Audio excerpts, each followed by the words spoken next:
વહાલા અને પ્રિય વિદ્યાર્થી મિત્રો, ST Patel commerce institute YouTube ચેનલમાં આપ સૌનું હાર્દિક સ્વાગત છે. આજના વિડિયો લેક્ચર અંદર મિત્રો આપણે આપણા સ્ટડી મટીરીયલ્સનો ક્વેશ્ચન નંબર 22 સોલ્વ કરાવીશું. જે ક્વેશ્ચન ટેક્સ્ટબુકનો જ છે, એટલે જે વિદ્યાર્થીઓ પાસે આપણું સ્ટડી મટીરીયલ્સ અવેલેબલ ન હોય તેવા વિદ્યાર્થીઓએ સામે ટેક્સ્ટબુક રાખવાની રહેશે. કારણ કે તમે જાણો જ છો મિત્રો, આપણો સબ્જેક્ટ જ એવો છે કે સામે રકમ હોય, સાથે સાથે ખાના પાડશો અને એન્ટ્રી કરશો તો જ તમને સમજણ પડશે. ફક્ત વિડીયો જોઈ લેવાથી કંઈ જ કરતા કંઈ જ સમજણ પડશે નહીં. અને હા, જે વિદ્યાર્થીઓને આપણું સ્ટડી મટીરીયલ્સ મંગાવવાની ઈચ્છા હોય તેવા વિદ્યાર્થીઓ માટે નીચે ડિસ્ક્રિપ્શનમાં હું વોટ્સએપ નંબર આપું છું. એ વોટ્સએપ નંબર ઉપર તમે તમારું નામ અને એડ્રેસ લખીને મોકલશો એટલે બાકીની તમામ ઇન્ફોર્મેશન હું તમને વોટ્સએપના માધ્યમથી પ્રોવાઈડ કરી દઈશ. હવે અહીંયા આ ક્વેશ્ચન નંબર 22 ની વાત કરીએ તો આ ક્વેશ્ચન નંબર સ્ટડી મટીરીયલનો 22 નંબરનો ટેક્સ્ટબુકમાં ઉદાહરણ નંબર 30 માં આપેલ છે અને જે ટેક્સ્ટબુકના પેજ નંબર 200 મતલબ 200 પર આપેલ છે. હવે દાખલો ગણવા માટેના 0 સ્ટેપની વાત કરીએ તો દાખલો ગણવા માટેના ખાનાઓ દોરવા, જરૂરી પત્રકો તૈયાર કરવા, તો તેના પહેલા આપણે દાખલામાં જરાક ઉડતી નજર કરી લઈએ તો શિવાની ને નીરજ એક પેઢીના 1:2 ના પ્રમાણમાં નફો નુકસાન વહેંચતા ભાગીદારો છે. તારીખ 31/3/2016 ના રોજ તેમની પેઢીનું પાકું સર્વે આપણને આપેલ છે અને પછી મૂડી દેવા બાજુ બંનેની મૂડી આપી છે. નફા નુકસાન ખાતું, સામાન્ય અનામત, લેણદારો અને ઘાલ ખાતા અનામત. ઘાલ ખાતા અનામત આપણે ઘણી વખત વાત થઈ ગઈ છે. મૂડી દેવા બાજુ પણ દર્શાવી શકાય અને દેવાદારોમાંથી બાદ કરીને પણ દર્શાવી શકાય. પછી મિલકત લેણા બાજુ વાત કરીએ તો પાઘડી, જમીન, મકાન ને યંત્રો, સ્ટોક ને દેવાદારો, લેણી હુંડી ને રોકડ. અને પછી નીચે આપણને માહિતીમાં આપેલ છે ઉપરની તારીખે તેઓએ વિજયને નવા ભાગીદાર તરીકે પ્રવેશ આપ્યો. અન્ય બાબતો નીચે મુજબ નક્કી કરવામાં આવી અને પછી આપણને 7 હવાલા મતલબ 7 બાબતો આપેલ છે અને નીચે પછી લાસ્ટમાં આપણને ક્વેશ્ચન પૂછેલ છે. જરૂરી ખાતા તૈયાર કરી પ્રવેશ બાદનો પાકું સરવૈયું તૈયાર કરો. ખાસ તો આપણે અહીંયા એ જોવાનું કે રોકડ ખાતું બનશે કે રોકડ બેંક ખાતું. અહીંયા આપણને રોકડ શિલ્લક આપી છે એટલે રોકડ બેંક ખાતાને બદલે રોકડ ખાતું જ બનાવીશું. મતલબ દાખલો ગણવા માટેના બધા રેગ્યુલર ખાના જ પડે છે. તો કોઈ કે સર રેગ્યુલર ખાના એટલે કઈ રીતના? તો એક પેજમાં અંદાજે ઉપર 40% પેજમાં પુનઃ મૂલ્યાંકન ખાતું બનાવીશું. અંદાજે 60% પેજમાં તેના નીચે ભાગીદારોના મૂડી ખાતા બનાવીશું. સામેના પેજ ઉપર મતલબ બીજા પેજ ઉપર અંદાજે 30% પેજમાં રોકડ ખાતું બનાવીશું અને તેની નીચે અંદાજે 70% પેજમાં નવા ભાગીદારના પ્રવેશ બાદનો મતલબ કે તારીખ 31/3/2016 ના રોજનો પાકું સરવૈયું બનાવીશું. અને દરેક દાખલાની જેમ ખાના પાડવાનો વિડીયો હું ફાસ્ટ ફોરવર્ડ કરી દઈશ. એ દરમિયાન તમારે પણ ખાના પાડીને દાખલો ગણવા માટે રેડી થઈ જવાનું રહેશે.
ચલો અહીંયા દાખલો ગણવા માટેનું 0 સ્ટેપ કમ્પ્લીટ થાય છે.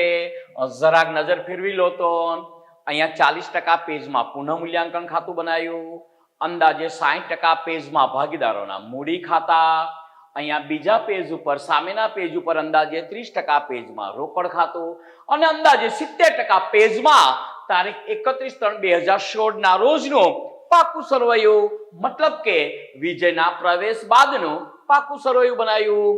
હવે દાખલો ગણવા માટેનું સ્ટેપ નંબર 1. તો સ્ટેપ નંબર 1 શેનું હતું?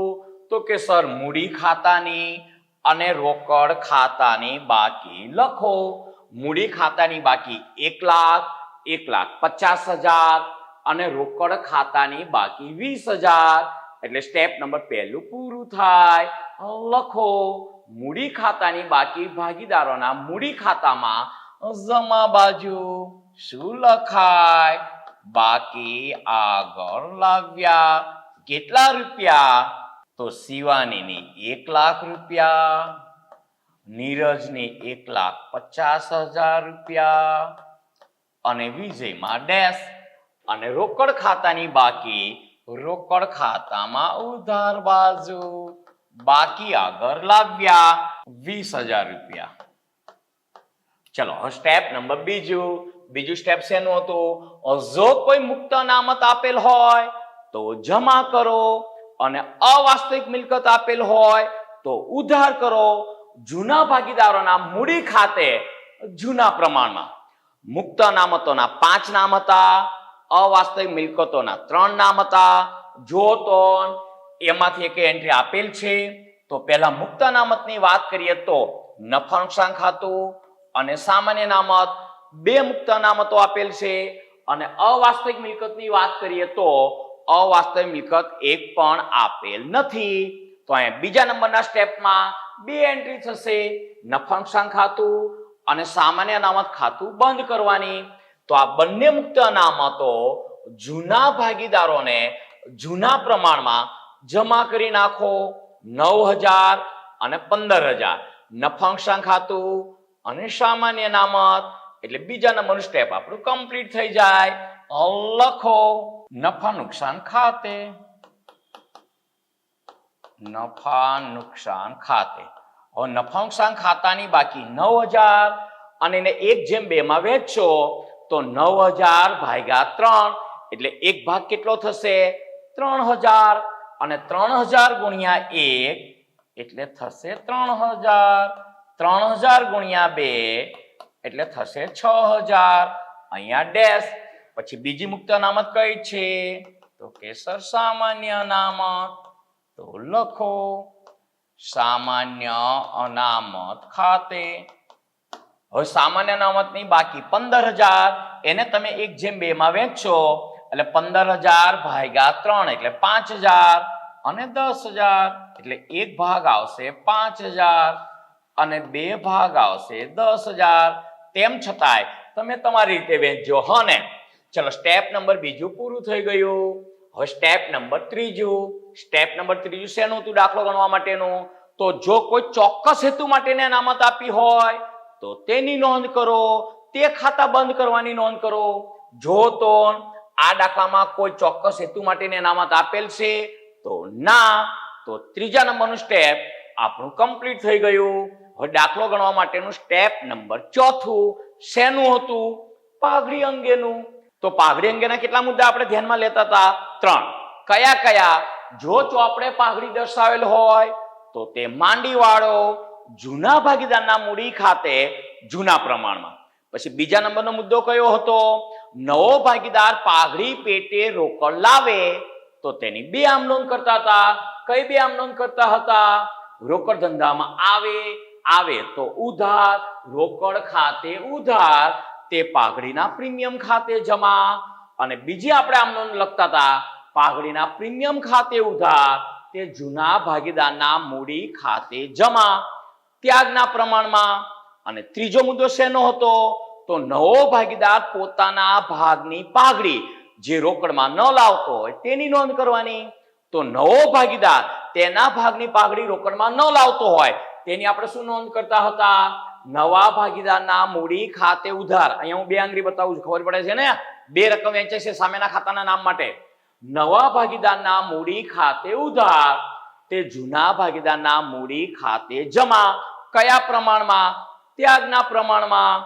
જો તો અહીંયા ચોથા નંબરનું સ્ટેપ મતલબ પાઘડીનું સ્ટેપ. એમાં કઈ કઈ વિગતો આપણને આપેલ છે? પહેલા કઈ ધ્યાનમાં લેવાની? જો કોઈ ચોપડે પાઘડી દર્શાવેલ હોય તો તે માંડી વાળો. ચોપડે દર્શાવેલ પાઘડી 27,000 એ જૂના ભાગીદારોને જૂના પ્રમાણમાં માંડી વાળો. એટલે 27,000 ને 1/2 માં ભાગીદારોના મૂડી ખાતે ઉધાર કરી નાખો. અહીંયા સામેના ખાતાનું નામ લખાય છે. શું લખાય છે? પાઘડી ખાતે. હવે 27,000 રૂપિયાને 1/2 માં વહેંચશો એટલે 27,000 ભાગ્યા 3 એટલે એક ભાગ થશે 9,000 અને 9,000 ગુણ્યા 2 ભાગ થશે 18,000 અને અહીંયા ડેશ. હવે પાઘડી અંગેની જે માહિતી આપણને હવાલામાં આપી હોય એ બધી માહિતી શું કરવાની? ભેગી કરવાની. પાઘડીનું ફલાણું, પાઘડીનું લુકડું, પાઘડીનું ઢુકડું, એ બધી જ માહિતી કલેક્ટ કરવાની. જો તો આ દાખલામાં આપણને પાઘડીને લગતી કઈ કઈ માહિતી આપેલ છે? તો દાખલાના હવાલામાં નજર કરીએ તો પાઘડીનું મૂલ્યાંકન રૂપિયા 36,000 કરવામાં આવ્યું. મતલબ પાઘડીનું મૂલ્યાંકન 36,000 કરવામાં આવ્યું. મતલબ પેઢીની પાઘડીનું મૂલ્યાંકન 36,000 નક્કી કરવામાં આવ્યું. એટલે આ પેઢીની પાઘડી 36,000 કહી છે. નવા ભાગીદારના વિજયના ભાગની પાઘડી 36,000 નથી. એટલે વિજયે 36,000 રૂપિયા પાઘડી લાવવાની થશે નહીં. વિજય કેટલી પાઘડી લાવવાની થશે? તો કે પેઢીની પાઘડી 36,000. એનો કેટલો ભાગ લાવવાનો થાય? તો એના નફાના ભાગ જેટલો. એટલે આ ઇન શોર્ટ પેઢીની પાઘડી આપણને આપેલ છે. ખાસ ધ્યાન રાખીશું.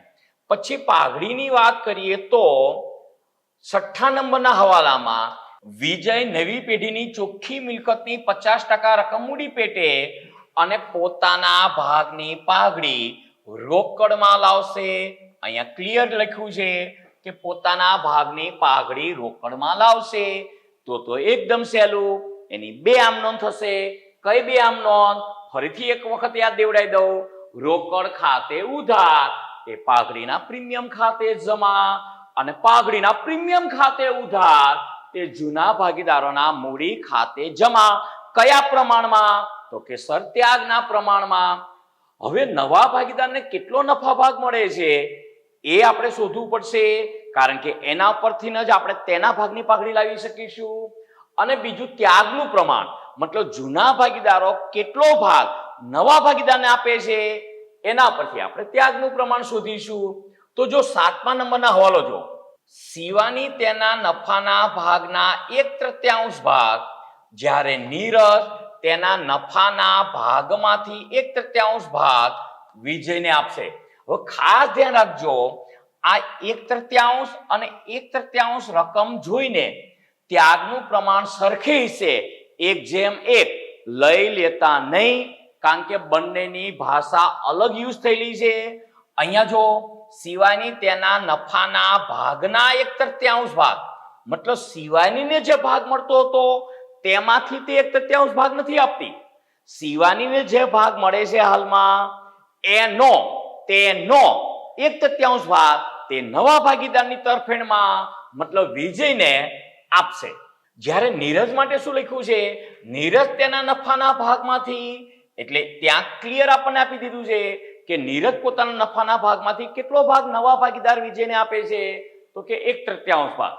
તો અહીંયા આપણે ત્યાગનું પ્રમાણ શોધવું પડશે.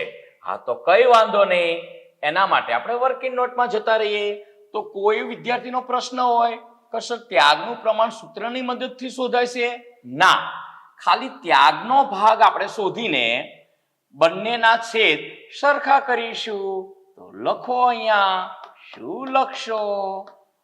Working note. અને આ વર્કિંગ નોટ કમ્પલસરી નથી એટલે હું નાનો બ્રેકેટ આપું છું. હો ને, અહીંયા લખી નાખીએ આપણે. હા, પણ શું? ત્યાગનું પ્રમાણ.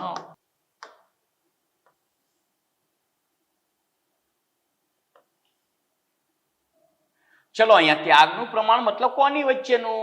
તો કે સર જૂના ભાગીદારો વચ્ચેનો. જૂના ભાગીદારો કોણ? તો કે સર શિવાની અને નીરજ. હવે જો તો શિવાની પોતાના નફાના ભાગમાંથી કેટલો ભાગ નવા ભાગીદારને આપે છે? તો પોતાના ભાગમાંથી કેટલો ભાગ આપે છે એવું નથી કીધું, પણ પોતાના નફાના ભાગનો 1/3 ભાગ આપે છે. શિવાનીને હાલમાં કેટલો નફા ભાગ મળે છે? તો કે સર જૂનું પ્રમાણ 1/2, મતલબ શિવાનીનો નફાનો હાલનો ભાગ, જૂનો ભાગ 1/3 અને 1/3 નો કેટલો ભાગ? તો કે 1/3 ભાગ. મતલબ પોતાના નફાના ભાગમાંથી કેટલો ભાગ તે નવા ભાગીદારને આપે છે? તો અહીંયા ગુણાકાર કરી નાખો. તો 1 ગુણ્યા 1 ના આવડે તો કેલ્સીથી કરજો એટલે 1 આવશે અને 3 ગુણ્યા 3 એટલે 9 થશે. 1/9 ભાગ. અને નીરજ પોતાના નફાના ભાગમાંથી કેટલો ભાગ નવા ભાગીદારને આપે છે? તે તો આપણને સ્પષ્ટ કહી દીધું છે, નફાના ભાગમાંથી 1/3 ભાગ. એટલે તે પોતાના નફાના ભાગમાંથી 1/3 ભાગ નવા ભાગીદારને આપે છે. હવે જો બંને માટેનું સેમ વાક્ય બનાવવું હોય તો હવે બની જશે. શિવાની પોતાના નફાના ભાગમાંથી 1/9 ભાગ અને નીરજ પોતાના નફાના ભાગમાંથી 1/3 ભાગ નવા ભાગીદારને આપે છે. હવે આ ત્યાગના ભાગને મારે પ્રમાણ સ્વરૂપે દર્શાવવા હોય તો નીચેના છેદ સરખા કરવા પડે.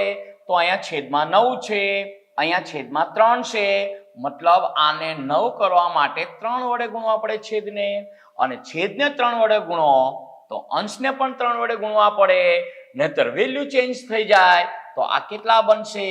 તો કે સર 3/9. એટલે ત્યાગનું પ્રમાણ કયું થયું?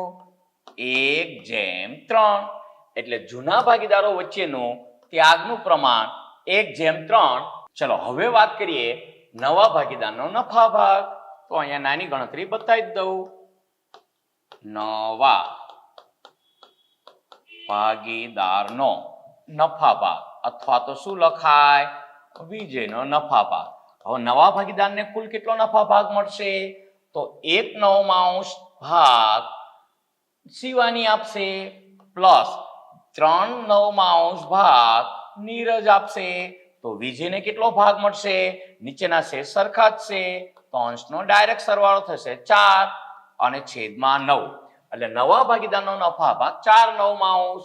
તો તેના નફાના ભાગ પ્રમાણે તેને કેટલા રૂપિયા પાઘડી લાવવાની થાય? તો અહીંયા લખી નાખો, નવા ભાગીદારે લાવવાની પાઘડી, અથવા તો શું લખાય? નવા ભાગીદારના ભાગની પાઘડી. નવા ભાગીદારે લાવવાની પાઘડી. હવે પેઢીની પાઘડીનું મૂલ્યાંકન કેટલું કરવામાં આવ્યું? અહીં આપણને કહ્યું છે પેઢીની પાઘડીની કિંમત કેટલી ગણવામાં આવી? 36,000 રૂપિયા ગણવામાં આવી. તો એમાંથી નવા ભાગીદારના ભાગની પાઘડી કેટલી થાય? તો પેઢીની પાઘડીનું મૂલ્યાંકન 36,000 અને નવા ભાગીદારનો નફા ભાગ 4/9. તો આટલા રૂપિયા નવો ભાગીદાર પાઘડી પેટે લાવે છે. તો 9 × 9, 9 ચોક 36, એટલે 4 ગુણ્યા 4 એટલે ચોકો 16, મતલબ 16,000 રૂપિયા.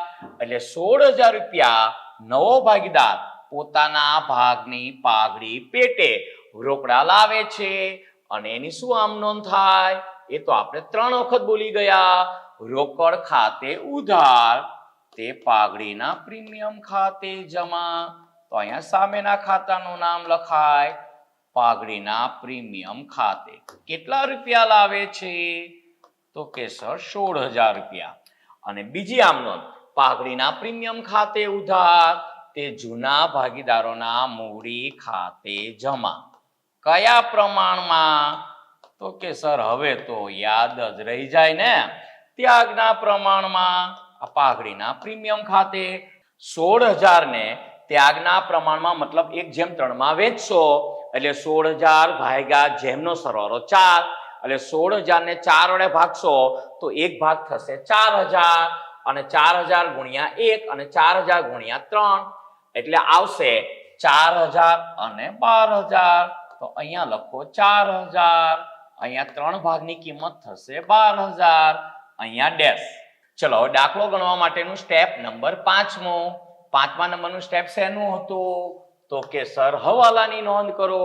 હવે વારા ફરતે આપણે હવાલાની નોંધ કરી નાખીએ. તો અહીંયા હવાલાની વાત કરીએ તો ઉપરમાં તો આપણને એવું લખ્યું છે વિજયને નવા ભાગીદાર તરીકે પ્રવેશ આપ્યો, બીજી કઈ માહિતી આપી નથી.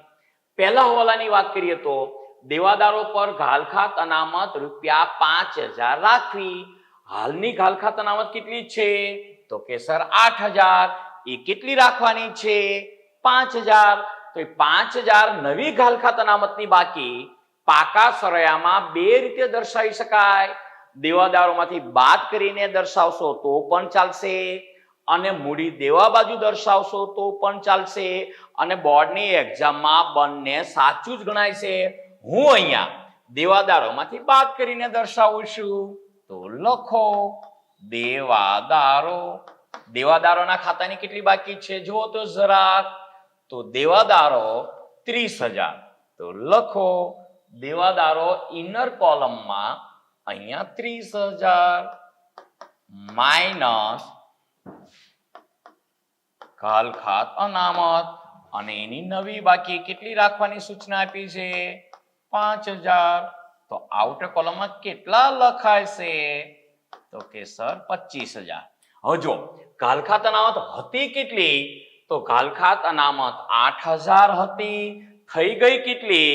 તો કે સર થઈ ગઈ 5,000. 8,000 ઘાલખાત અનામત હતી, એ 5,000 થઈ ગઈ, મતલબ ઘાલખાત અનામત ઘટી, અને ઘાલખાત અનામત ઘટે તો નફો થયો કહેવાય. પુનઃ મૂલ્યાંકન ખાતે જમા. કેટલા રૂપિયા ઘટી? તો 3,000 રૂપિયા. અને અહીંયા સામેના ખાતાનું નામ લખાશે ઘાલખાત અનામત ખાતે.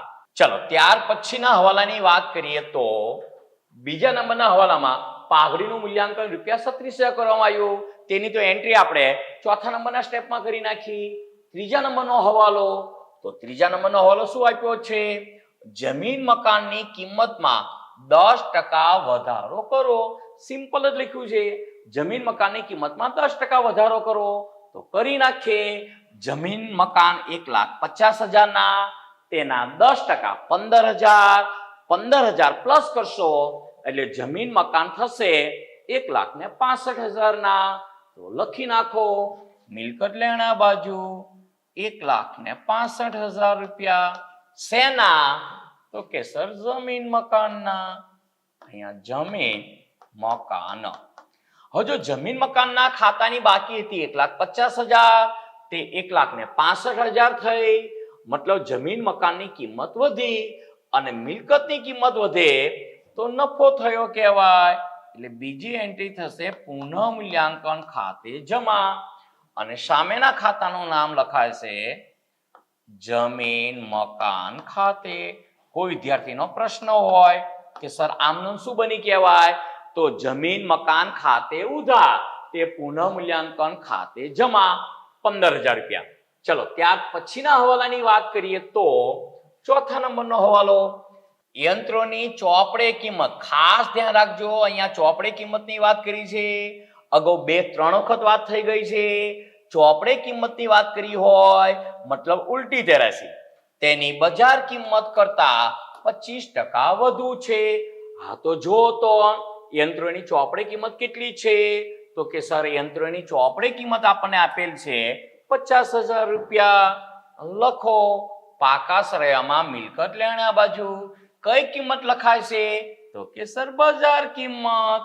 પહેલા યંત્રો લખો, બ્રેકેટમાં 50,000 રૂપિયા ચોપડે કિંમત.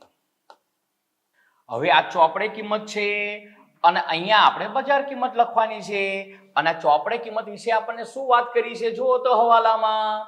તો યંત્રોની ચોપડે કિંમત તેની બજાર કિંમત કરતા 25% વધુ છે. આ યંત્રોની ચોપડે કિંમત અહીંયા જે બજાર કિંમત આવે તેની કરતા 25% વધુ છે. મતલબ આ કિંમત 25% વધુ છે. આ કિંમત 25% વધુ છે. આ જે 50,000 છે તે ચોપડે કિંમત છે અને તે 25% વધુ છે. એનો મતલબ શું થયો?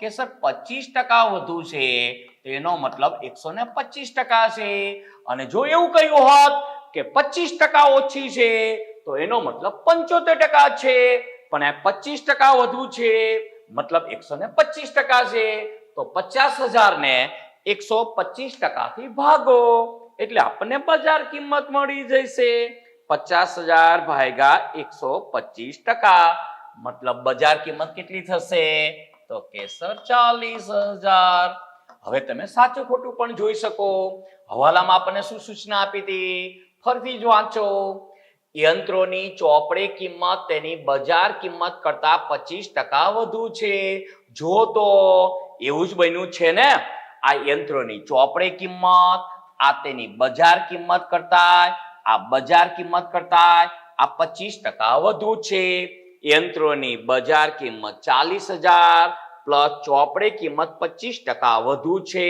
મતલબ પ્લસ આ 25% આ તો વાત સાચી જ છે ને ચોપડે દર્શાવેલ કિંમત કેવી છે 25% વધુ છે હવે આપણે મૂળ રકમ ઉપર આવી જાઓ યંત્રોની ચોપડે કિંમત કેટલી હતી જો તો જરા તો કે સર 50,000 એ કેટલા રૂપિયા થઈ 40,000 મતલબ 50,000 ના યંત્રો 40,000 ના થયા તો મિલકતની કિંમત ઘટી તો નુકસાન થયું કહેવાય પુનઃમૂલ્યાંકન ખાતે ઉધાર અને સામેના ખાતાનું નામ લખાશે યંત્રો ખાતે ચલો પછીના હવાલાની વાત કરીએ તો સ્ટોકની કિંમત 10% ઘટાડવી એ તો સિમ્પલ ડાયરેક્ટ જ આપી દીધું છે સ્ટોકની કિંમત 10% ઘટાડી દો સ્ટોક કેટલા રૂપિયાનો છે 20,000 રૂપિયાનો એમાં 10% ઘટાડો કરો તો 20,000 માઇનસ 10% એ તો બધાને આવડે વિધાઉટ કેલ્સી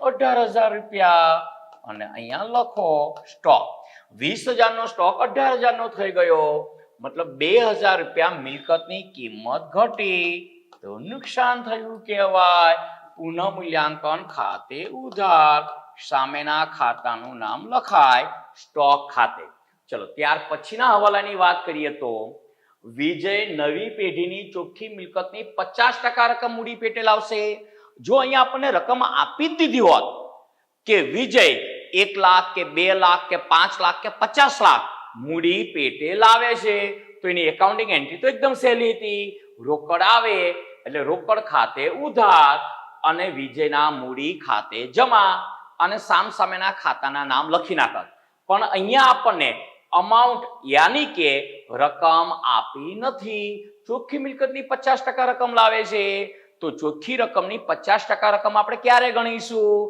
તો કે સર ગયા દાખલામાં જ આવી ગયું 7મા નંબરના સ્ટેપમાં પુનઃમૂલ્યાંકન ખાતું બંધ કરીને વર્કિંગ નોટમાં જઈશું અને ચોખ્ખી મિલકતની 50% રકમ આપણે શોધીશું એટલે એ હવાલો અત્યારે બાકી રહેશે પછી વાત કરીએ 7મા નંબરનો હવાલો તો 7મા નંબરના હવાલામાં તો કોણ કેટલો ભાગ નવા ભાગીદારને આપે છે એની વાત હતી એની કોઈ એકાઉન્ટિંગ એન્ટ્રી થાય નહીં તો હવાલા વાળું સ્ટેપ મતલબ 5મા નંબરનું સ્ટેપ આપણું પૂરું થઈ ગયું હવે દાખલો ગણવા માટેનું છઠ્ઠું સ્ટેપ શેનું હતું તો કે પાકા સરવૈયાની બાકીની એન્ટ્રી લખો પાકા સરવૈયાની બાકીની વિગતો નોંધો તો નોંધી દઈએ જો તો મૂડી દેવા બાજુ તો મૂડી ખાતાની નવી બાકી આવશે નફા નુકસાન ખાતું સામાન્ય નોંધ આપણે વહેંચી દીધું બીજા સ્ટેપમાં લેણદારો 25,000 બાકી છે અને ઘાલ ખાતાના આવકની નવી બાકી આપણે લખી નાખી એટલે મૂડી દેવા બાજુની બાકીની એન્ટ્રીની વાત કરીએ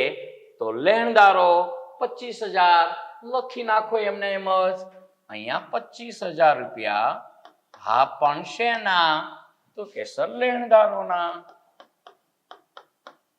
લેણદારો પછી વાત કરીએ તો મૂડી દેવા બાજુની ઘાલ ખાતાના એન્ટ્રી તો આવી ગઈ મિલકત લેણા બાજુ પાઘડી માંડીવાળી જમીન મકાનની નવી કિંમત લખી યંત્રોની નવી કિંમત સ્ટોકની નવી કિંમત લખી દેવાદારો આપણે લખી નાખ્યા લેણી ઊંડી 10,000 રૂપિયા બાકી છે લખો 10,000 રૂપિયા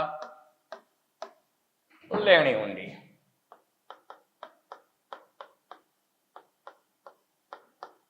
ચલો ત્યારબાદ બાકીની વિગતની વાત કરીએ તો રોકડ ખાતાની તો નવી બાકી નોંધાય છે હવે સ્ટેપ નંબર 7મો શેનું હતું? સરવાળા કરીને બાકી શોધો. પહેલા પુનઃ મૂલ્યાંકન ખાતાની વાત કરીએ તો પુનઃ મૂલ્યાંકન ખાતામાં જમા બાજુ 18,000 રૂપિયા, ઉધાર બાજુ 12,000 રૂપિયા, મતલબ જમા બાકી આવશે. કરો અહીંયા સરવાળો. 3 ને 15 18. તમે એવું લાગે તો કેલ્સી થી સરવાળો કરજો. એ 18,000 ને અહીંયા લખો. આ 18,000 રૂપિયા, એમાંથી 12,000 બાદ કરો તો વચ્ચે 6,000 રૂપિયા, મતલબ પુનઃ મૂલ્યાંકન ખાતાની 6,000 રૂપિયા જમા બાકી. જમા બાકી શું દર્શાવે છે? નફો. ક્યાં લઈ જવાય? ભાગીદારોના મૂડી ખાતે. કયા ભાગીદારોના મૂડી ખાતે? જૂના ભાગીદારોના મૂડી ખાતે. કોણ જૂના ભાગીદારો? તો કે સર શિવાની અને નીરજ. કયા પ્રમાણમાં? જૂના પ્રમાણમાં. જૂનું પ્રમાણ 1:2. જો અહીંયા જૂનું પ્રમાણ 1:2, તો 6,000 ને તમે 1:2 માં વહેંચો તો શિવાનીના ભાગે આવશે 2,000, નીરજના ભાગે આવશે 4,000 રૂપિયા. અને એની ક્રોસ એન્ટ્રી કરાવી દો. અહીંયા સામેના ખાતાનું નામ લખાય પુનઃ મૂલ્યાંકન ખાતે. કેટલા? તો કે 2,000 અને 4,000. નવા ભાગીદારમાં ડેશ.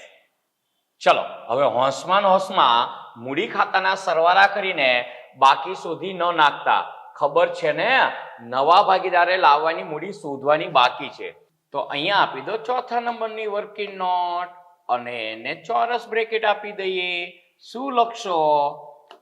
નવા ભાગીદારે હા પણ શું? લાવવાની. હા પણ લાવવાની શું?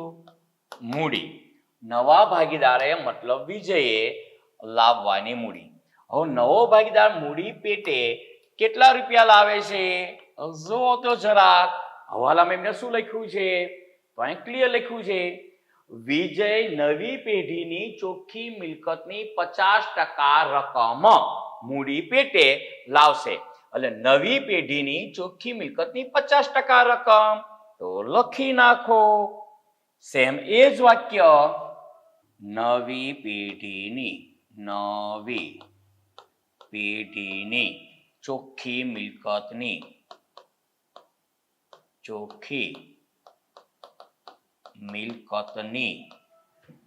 50%, આ 50% રકમ.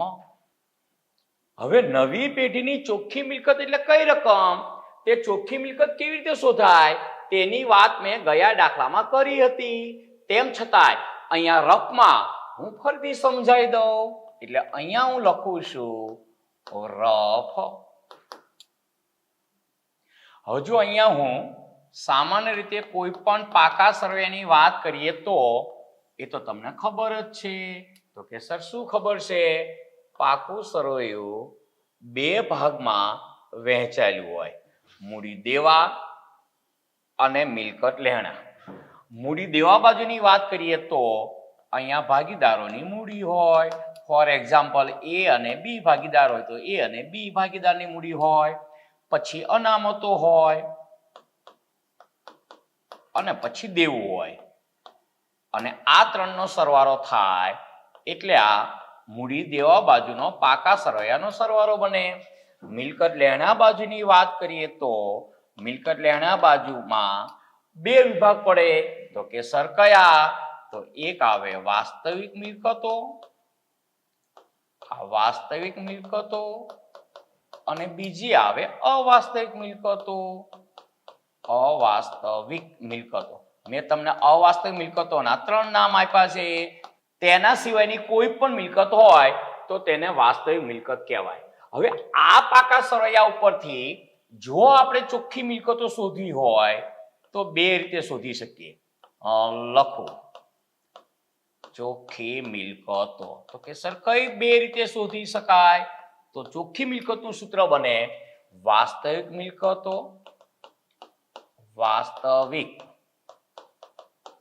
મિલકતો માઇનસ દેવું, તો એને ચોખ્ખી મિલકતો કહેવાય. બીજી કઈ રીતે શોધી શકાય? તો અહીંયા હું લખું અથવા ચોખ્ખી મિલકતો ઇઝ ઇક્વલ ટુ મૂડી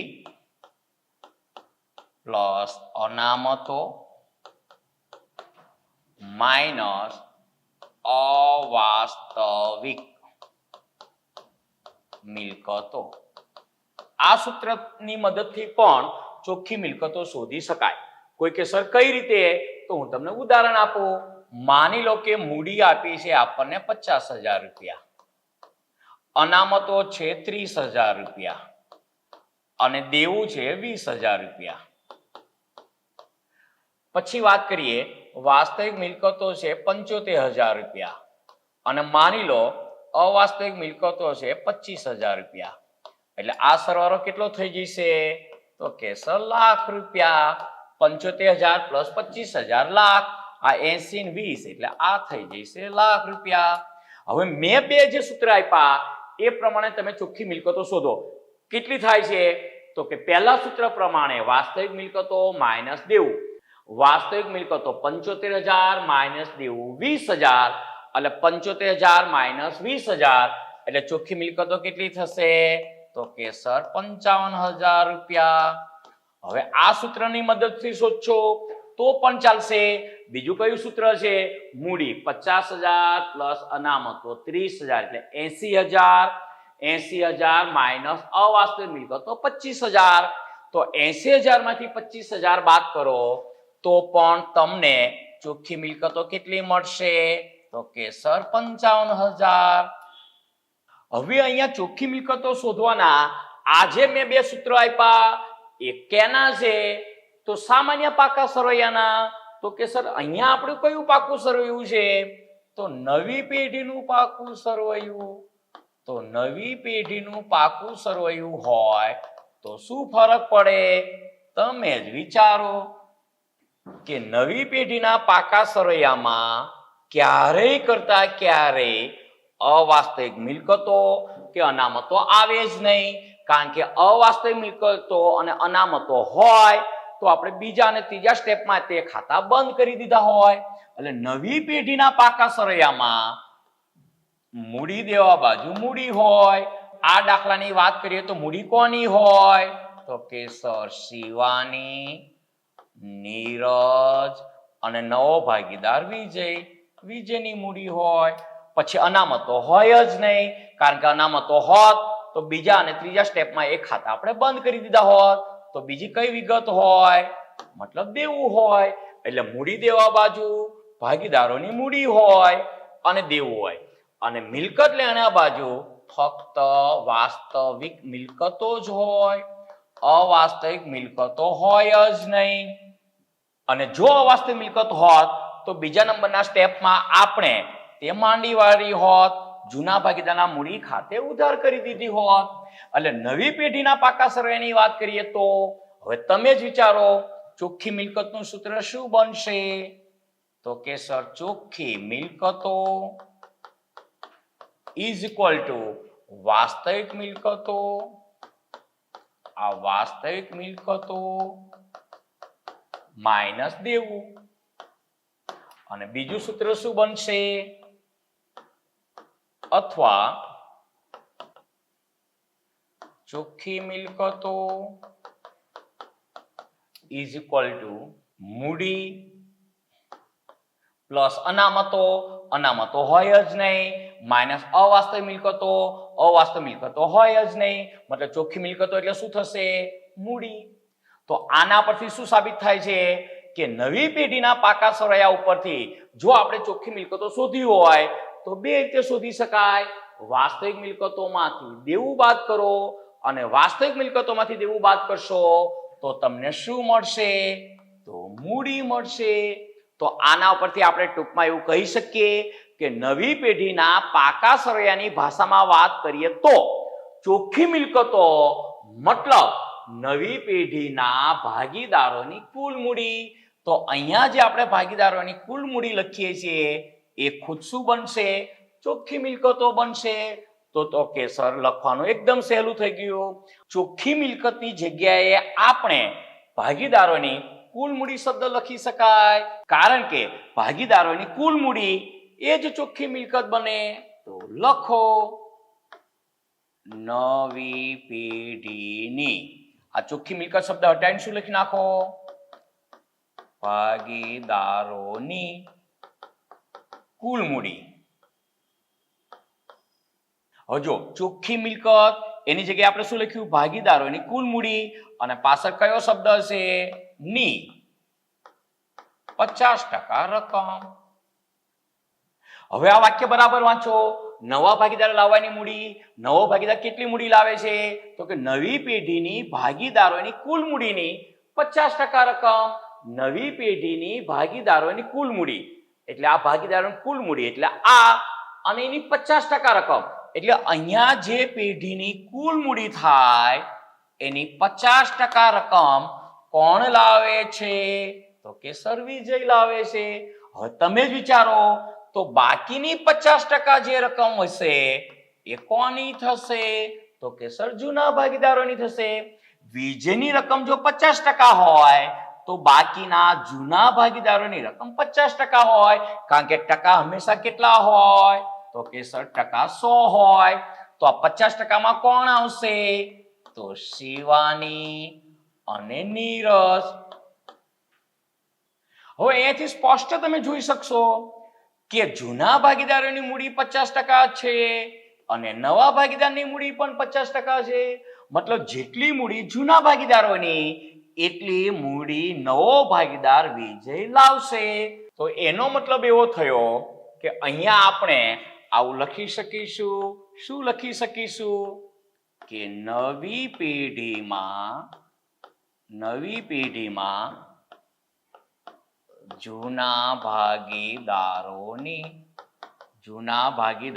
કુલ મૂડી. હવે જૂના ભાગીદારોની નવી પેઢીમાં કુલ મૂડી કેટલી થાય છે એ આપણે મૂડી ખાતા ઉપરથી શોધી નાખીએ. ખાસ ધ્યાન રાખજો, જમા બાજુના સરવાળામાંથી આ ઉધાર બાજુની રકમ 9000 અને 18000 બાદ કરવાનું ભૂલતા નહીં હો ને. આ 1 લાખ ને પછી 3 ને 5 8 ને 4 12 ને 2 14, 1,14,000 - 9000 એટલે એના બનશે 1,05,000. તો અહીંયા લખો 1,05,000 પ્લસ બીજા ભાગીદારની મતલબ નીરજની વાત કરીએ તો 1,50,000 16 કેલ્ક્યુલેશન કરી નાખો ને. 1,50,000 પ્લસ 16 પ્લસ 12 ને 4 16 એટલે 1,82,000 માઇનસ 18 એટલે આવશે 1,64,000. નીરજની મૂડી આ 1,64,000. તો જોવો તો કેટલી થશે નવા ભાગીદાર લાવવાની મૂડી? તો 164 પ્લસ 105 મતલબ 2,69,000 રૂપિયા નવો ભાગીદાર મૂડી પેટે રોકડ લાવે છે. અને નવો ભાગીદાર મૂડી પેટે રોકડ લાવે એની નોંધ તો આપણને આવડે જ છે. તેના મૂડી ખાતે જમા અને રોકડ ખાતે ઉધાર કેટલા રૂપિયા લાવે છે? તો કે સર 2,69,000. અને 2,69,000 ની ક્રોસ એન્ટ્રી કરી નાખો. રોકડ ધંધામાં આવે તો ઉધાર અને સામેના ખાતાનું નામ લખાશે. લખી નાખો વિજયના મૂડી ખાતે. ચલો હવે મૂડી ખાતાની બાકી અને રોકડ ખાતાની બાકી પાકા સરવાળામાં લખો અને પાકા સરવાળાનો સરવાળો કરી નાખો એટલે આપણો દાખલો પૂરો થઈ જશે. અહીંયા સરવાળો લખવા માટેની તૈયારી કરો. ચલો અહીંયા વાત કરીએ તો અહીંયા હમણાં આપણે સરવાળો કર્યો જ હતો, ફરીથી કરી નાખો. 3 ને 5 8 ને 6 14 એટલે 1,14,000. અહીંયા સરવાળો થશે 1,14,000 અને 16 આ મતલબ 16 ને 16 32 મતલબ 1,82,000. આ સરવાળો થાય છે 1,82,000 અને અહીંયા તો એક જ રકમ છે 2,69,000. એને અહીંયા લખી નાખો 1,14,000 1,82,000 અને 2,69,000. હવે જો 1,14 માંથી 9 બાદ કરો એટલે મળશે તમને 1,05,000. 1,82,000 માંથી 18,000 બાદ કરો એટલે 182 માઇનસ 18 એટલે આવશે 1,64,000 રૂપિયા. અને 2,69 માંથી ડેશ બાદ કરો એટલે મળશે 2,69,000 રૂપિયા. અને અહીંયા લખી નાખો બાકી આગળ લઈ ગયા. અને બેલેન્સિંગ ફિગર મતલબ ક્વેશ્ચન માર્ક. હવે વાત કરીએ આપણે એ મૂડી ખાતાની બાકી અહીંયા લખી નાખીએ. અને મારું તે રફ કામ હું પાછું લઈ લો હો ને. આ રફ કામ મને પાછું આપી દો. આ પણ ચેકી નાખો. અહીંયા એ મૂડી ખાતાની બાકી અહીંયા લખી નાખો. શું લખશો? ભાગીદારોની મૂડી. કોની? તો કે સર શિવાની, નીરજ અને વિજય. કેટલી? તો અહીંયા આવી 1,05,000, 1,64,000. આ શિવાનીની 1,05,000 આવી 1,64,000 અને આની બંનેનો સરવાળો 2,69,000. એટલે કુલ મૂડી કેટલી થશે? 269 into 2 મતલબ કે 5,38,000 રૂપિયા. હવે આપણે અહીંયા સાચું ખોટું જોવું તો જોઈ શકાય છે. તો કે સર શું સાચું ખોટું જોઈ શકાય છે? નવી પેઢીના પાકા સરવાળાની વાત કરીએ તો ચોખ્ખી મિલકતો મતલબ શું થાય? નવી પેઢીના પાકા સરવાળામાં ચોખ્ખી મિલકતો મતલબ શું બનશે? તો મૂડી. અને નવો ભાગીદાર કેટલી રકમ લાવતો તો મૂડી પેટે? તો આ ક્લિયર લખ્યું છે વિજય નવી પેઢીની ચોખ્ખી મિલકતની 50% રકમ. અને નવી પેઢીની ચોખ્ખી મિલકત મતલબ કુલ મૂડી અને કુલ મૂડીની 50% રકમ. એટલે 5,38,000 ના 5,38,000 ના 50% કરશો એટલે 2,69,000. નવો ભાગીદાર વિજય મૂડી પેટે રોકડ લાવે છે અને તેમ છતાં સમજણ ન પડી હોય તો મને કોમેન્ટ કરીને કહેજો હો ને. ચલો હવે રોકડ ખાતાનો સરવાળો કરો. તો 20 ને 16 36 પ્લસ 269 મતલબ થશે 3,05,000. એટલે અહીંયા લખો 3,05,000. એ 3,05,000 ને અહીંયા લખો. આ 3,05,000 ઉપર કોઈ રકમ છે જ નહીં એટલે આખર બાકી આવશે 3,05,000. એની સામે લખી નાખો બાકી આગળ લઈ ગયા. ક્વેશ્ચન માર્ક કરો તો વધારે સારું. એ બાકી અહીંયા લખાશે. કેટલા રૂપિયા? તો જે હોય એ જ લખાય ને. 3,05,000. આ રોકડ અથવા તો શું લખાય? રોકડ શિલક. હવે પાકા સરવાળાનો સરવાળો કરો. તો દ્વિનોંધી નામા પદ્ધતિના નિયમ પ્રમાણે બંને બાજુનો સરવાળો આપણો સરખો થઈ જશે. કેટલા થશે? તો 5,38 પ્લસ 25 મતલબ 5,63,000. આ 5,63,000. એ 5,63,000 ને અહીંયા લખો. આ 5,63,000. અને અહીંયાની વાત કરો તો આ 25 પ્લસ 165 પ્લસ 40 પ્લસ 28 પ્લસ 305 મતલબ 5,63,000. બંને બાજુનો સરવાળો આપણો સરખો થઈ જાય છે. મતલબ આપણો દાખલો મેથેમેટિકલી કોઈ તમને પૂછે કેવા કલે તો શું કહેવાય? મેથેમેટિકલી પણ સાચો પુરવાર થાય છે. અને આ ગણિત દાખલાની PDF ફાઇલ દરેક દાખલાની જેમ હું નીચે ડિસ્ક્રિપ્શનમાં આપું છું.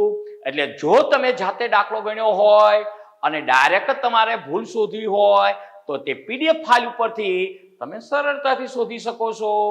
મળીએ છીએ મિત્રો નેક્સ્ટ લેક્ચરમાં. ત્યાં સુધી બધા વિદ્યાર્થી મિત્રોને મારા જય શ્રી કૃષ્ણ.